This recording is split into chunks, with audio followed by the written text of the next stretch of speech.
Asilimia kubwa ya wanaume wanaoshindwa kuzalisha wanapitia changamoto ya hormone imbalance. Imezoeleka kwamba tatizo la hormone imbalance linawasumbua sana wanawake, kitu ambacho sio kweli. Hata wanaume wanapitia changamoto ya hormone imbalance.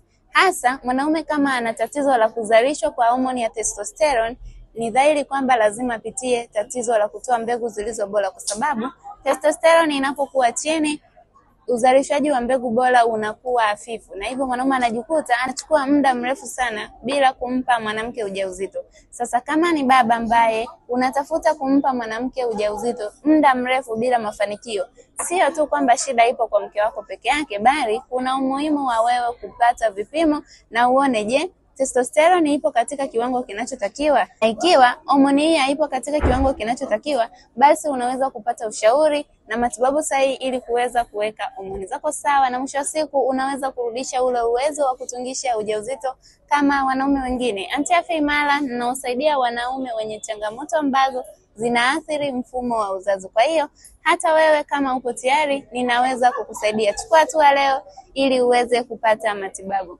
Share na wanaume wengine ili na wao wapate kuokoa afya zao.